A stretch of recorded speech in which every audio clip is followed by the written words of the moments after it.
Bismillahirrahmanirrahim. Assalamualaikum warahmatullahi wabarakatuh. Perkenalkan, saya Wida Aiwanda.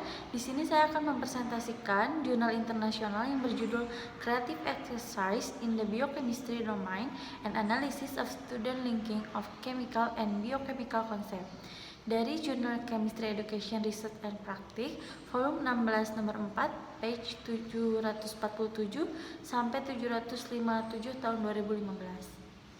Selanjutnya, di sini kita akan bahas latar belakang. Dalam penelitian ini, seringkali menemui siswa yang kesulitan dalam mata kuliah divisi atas, seperti biokimia, di mana siswa tidak mampu dalam mentransfer pengetahuan yang dipelajari sebelumnya ke dalam konteks baru. Hal ini ditunjukkan dengan banyak siswa yang menanggapi permintaan CE. Latihan kreatif atau CE ini yaitu suatu bentuk spesifik dari alat penilaian terbuka, telah ditunjukkan untuk mempromosikan keterkaitan siswa dari konsep yang sebelumnya dan yang baru dipelajari dalam suatu kursus. Oleh karena itu, penggunaan petunjuk seperti CE ini sebagai alat fasilitatif dalam instruksi untuk membantu siswa membuat hubungan antara konsep dasar dan ide biokimia, seperti antara konsep kimia sebelumnya dan struktur biomolekul, termodinamika, dan kinetika enzim dengan mengandalkan penerapan pengetahuan kimia sebelumnya untuk menjelaskan yang baru. Kemudian yang selanjutnya terdapat rumusan masalah dan tujuan penelitian. Yang pertama, rumusan masalah. 1. Seberapa sering siswa biokimia menghubungkan konsep kimia sebelumnya dengan yang biokimia dalam menanggapi petunjuk CE? Yang kedua, apa sifat dari konsep kimia dan biokimia siswa yang terkait? Kemudian, tujuan penelitian. Tujuan penelitian ini untuk mengetahui seberapa sering siswa divisi atas menghubungkan konsep kimia sebelumnya dengan yang biokimia, serta mengetahui konsep yang digunakan dalam menanggapi permintaan CE. Selanjutnya ada kajian teoritis. Penelitian ini didasarkan pada teori pembelajaran konstruktivis kognitif menurut Ausubel DKK tahun 1978 dan Botner tahun 1986. Dalam perspektif konstruktivis kognitif, pembelajaran yang bermakna terjadi ketika siswa memasukkan pengetahuan baru ke dalam skema yang ada dan memperbaikinya untuk memahami informasi baru. Menurut Botner tahun 1986, Mayer 2002, dan Ferguson 2007. Artinya, siswa membangun makna mereka sendiri tentang pengetahuan baru dengan mencocokkan informasi baru dengan pengetahuan yang ada dan membuat hubungan yang diperlukan antara yang sebelumnya dan yang baru dan mengevaluasi kembali pemahaman mereka. Menurut Ferguson tahun 2007. Konsisten dengan pandangan tentang pengetahuan dan pembelajaran ini, CE mengandalkan bahwa siswa belajar paling baik ketika mereka dapat menghubungkan konsep yang dipelajari sebelumnya dengan informasi yang baru disajikan, menurut Lewis DKK tahun 2011. Selanjutnya ada metodologi penelitian. Yang pertama, jenis penelitian. Penelitian ini merupakan penelitian kuantitatif dengan menggunakan metode kuasi eksperimen. Yang kedua, prosedur penelitian. Mahasiswa diminta bekerja dalam kelompok koperasi kecil beranggotakan 3-4 orang dengan menggunakan materi reformasi POGIL atau pembelajaran inquiry terbimbing yang berorientasi pada proses yang disebut biochem activities. Dengan pendekatan learning cycle, materi dirancang dengan cermat untuk membimbing siswa mengkonstruksi pengetahuan biokimia melalui diskusi dan partisipasi aktif. Kemudian yang ketiga ada variabel penelitian. Variabel kontrolnya yaitu 48 mahasiswa dari ruang kelas biokimia divisi atas di Universitas Sarjana di Midwestern Amerika Serikat. Kemudian variabel terikatnya tanggapan permintaan CE dan variabel bebasnya yaitu hubungan CE antara konsep kimia sebelumnya dengan biokimia. Selanjutnya yang keempat ada instrumen penelitian berupa tanggapan peserta CE.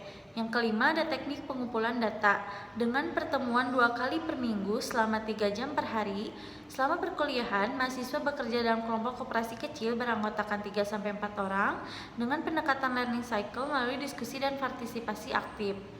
Kemudian yang keenam ada analisis data. Untuk menganalisis data menggunakan metode Lewis DKK 2011 dan Y dan Lewis 2014 dengan mengembangkan rubrik penilaian untuk setiap CE. Setelah semua tanggapan dinilai, dilakukan analisis tematik dengan menggabungkan tanggapan di sekitar tema umum yang ditemukan dalam buku teks kimia dan biokimia. Kemudian selanjutnya terdapat tabel 1, latihan kreatif atau CE yang digunakan dalam studi dan tujuan pembelajaran terkait dinilai. Di sini digunakan 3 CE yang tercantum pada tabel 1 untuk mengumpulkan data. Yang pertama, pada topik struktur asam amino CE dengan tujuan pembelajaran yang dinilai oleh CE ini dalam konteks biokimia meliputi mengetahui sifat asam atau basa senyawa biokimia, menggeneralisasi konsep titrasi ke pengukuran biokimia, mengidentifikasi jenis kekuatan antar molekul yang berpotensi membentuk asam amino, mengidentifikasi gugus fungsi organik yang ada dalam rantai samping asam amino, dan mengetahui bagaimana protonasi atau deprotonasi memengaruhi sifat asam amino. Kemudian yang kedua, berisi topik termodinamika CE dengan tujuan pembelajaran yang dinilai oleh CE ini adalah agar siswa memahami bagaimana menggabungkan reaksi yang tidak menguntungkan secara energik terhadap reaksi yang disukai secara energik mendorong pembentukan produk ke depan. Dalam hal ini, siswa perlu menggeneralisasi konsep kimia yang mereka pelajari di kursus pengantar konsep biokimia. Yang ketiga, topik kinetika enzim CE dengan tujuan pembelajaran yang dinilai oleh CE ini adalah menggunakan konsep energi aktivasi dalam konteks reaksi katalis enzim, menafsirkan diagram koordinat reaksi dan elemennya, termasuk penggambaran spesies keadaan transisi, dan menjelaskan fungsi dan tujuan katalis seperti enzim. Jadi, pada tabel 1, CE yang digunakan dalam studi dan tujuan pembelajaran terkait yang dinilai dalam menghubungkan konsep kimia dengan biokimia. Selanjutnya terdapat hasil penelitian. Tanggapan peserta disusun menurut yang paling umum hingga yang paling tidak umum. Dalam hal ini, menunjukkan bahwa siswa membuat hubungan yang cukup besar antara konsep dasar dalam kimia dan gagasan biokimia. Sehubungan dengan struktur asam amino dan kinetika enzim, siswa menggunakan berbagai konsep dasar dalam menanggapi pertanyaan cepat. Sedangkan tanggapan terhadap termodika CE terbatas pada topik energi tradisional dengan interkoneksi terbatas dengan konsep kimia lainnya. Tanggapan terhadap kinetika enzim CE mengungkapkan beberapa kesulitan siswa dengan diagram energi bebas dan kebingungan tentang hubungan antara energi, kesetimbangan, dan kinetika. Selanjutnya kesimpulan. 1. Jurnal ini memaparkan tentang latihan kreatif atau CE, yaitu suatu bentuk spesifik dari alat penilaian terbuka telah ditunjukkan untuk mempromosikan keterkaitan siswa dari konsep yang sebelumnya dan yang baru dipelajari dalam suatu kursus. 2. Dengan penggunaan petunjuk seperti CE menunjukkan bahwa sebagian besar siswa berhasil atau sering menghubungkan konsep kimia sebelumnya dengan yang biokimia dalam menanggapi permintaan CE.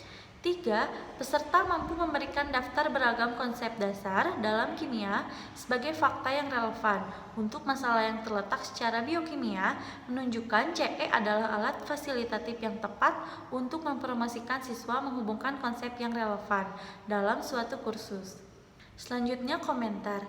Kelebihan dalam jurnal ini adalah jurnal ini disajikan dengan lengkap latar belakang jelas sesuai dengan penelitian yang dilakukan dan penjabarannya pun jelas. Kemudian sudah disajikan dengan jelas teknik dalam pelaksanaan penelitian dengan menanggapi permintaan CE. Namun, terdapat kelemahan dalam jurnal ini, yaitu cara penyampaian jurnal ini sedikit membingungkan bagi pembaca awam. Dalam penyampaiannya pun tidak disertai dengan catatan kaki yang mana dapat membantu pembaca dalam menganalisa ataupun memahami isi dari jurnal ini. Kemudian, tidak terdapat kata kunci atau keyword dan kesimpulan pada penelitian ini. Sekian presentasi dari saya. Mohon maaf atas segala kekurangan dan kesalahan kata. Terima kasih atas perhatiannya. Wassalamualaikum warahmatullahi wabarakatuh.